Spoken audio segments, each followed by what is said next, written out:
एक ही गलती हम सारी उम्र करते रहे, धूल चेहरे पर थी पर हम आईना साफ करते रहे। यह कहानी है एक कंपनी की, जिस कंपनी की ग्रोथ बहुत दिनों से रुकी हुई थी और ग्रोथ कंपनी की नहीं हो पा रही थी, इसलिए उस कंपनी के जो कर्मचारी थे उनकी भी ग्रोथ रुकी हुई थी। उनका जो इंक्रीमेंट होना था वो नहीं हो पा रहा था। उसकी वजह क्या थी ये किसी को भी समझ में नहीं आ रही थी। एक दिन कंपनी के मालिक ने कुछ सोचा और उसको इम्प्लीमेंट किया। उन्होंने क्या सोचा ये अभी हम आगे समझते हैं और इससे हमें बहुत बड़ी सीख मिलती है। वीडियो को एंड तक ज़रूर देखिएगा। कंपनी के ओनर ने ये किया कि एक नोटिस बोर्ड पे एक नोटिस जारी की कि हमारे जो कंपनी है उसकी ग्रोथ जिस कर्मचारी की वजह से रुकी हुई थी वो उस कर्मचारी की डेथ हो चुकी है और उनकी शोक सभा मनाने के लिए हम सभी को हॉल में इकट्ठा होना है। और आप सभी जितने भी कर्मचारी इस नोटिस को पढ़ रहे हैं, सभी लोग शोक सभा मनाने के लिए हॉल में पहुंच जाइएगा। कल शाम को 5 बजे ये शोक सभा उन्होंने रख दिया। अब कर्मचारी के जिस कर्मचारी की डेथ हो चुकी है उसके लिए कुछ हमारे जो कर्मचारी ऑडिटोरियम में जाने वाले थे, हॉल में जाने वाले थे, वो सभी ये सोचने लगे कि देखिए अभी कर्मचारी की डेथ हो चुकी है, हमारा ग्रोथ होने वाला है। और वो ग्रोथ होने वाला है इसलिए बहुत खुश थे और दुखी इसलिए थे क्योंकि उनके साथ काम करने वाला एक कर्मचारी मर चुका है। तो शाम के 5 बज गए।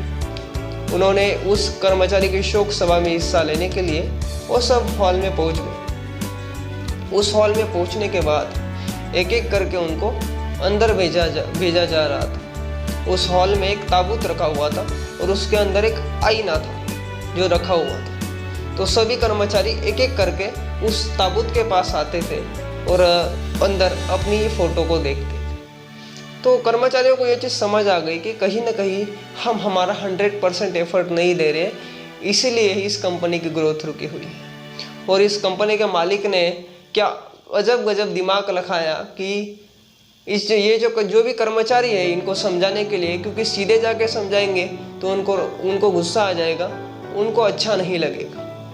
इसलिए उन्होंने ट्रिक लगाई और उनको ये समझाया कि हमारी जो कंपनी की ग्रोथ है ये हम सभी लोगों की वजह से रुकी। कहीं ना कहीं हम सभी लोग अगर एक अच्छा हमारा काम नहीं कर रहे हैं, एक हम हमारा 100% एफर्ट्स नहीं दे रहे हैं, इसलिए हमारी कंपनी की ग्रोथ रुकी हुई है। तो चलिए इस कहानी से हमें क्या सीखने को मिलता है ये चीज़ हम समझते हैं। इस कहानी से हमें ये सीख मिलती है कि हमें हमारा काम 100% एफर्ट के साथ करना चाहिए, क्योंकि कहीं ना कहीं कुछ भी घटना होती है, फिर कुछ भी प्रॉब्लम आती है, कुछ भी समस्या, कुछ भी घटना होती है या फिर कुछ भी प्रॉब्लम क्रिएट होती है, उस टाइम पे हमें ये सोचना चाहिए कि प्रॉब्लम क्यों क्रिएट हुई है, इसका रीज़न क्या है।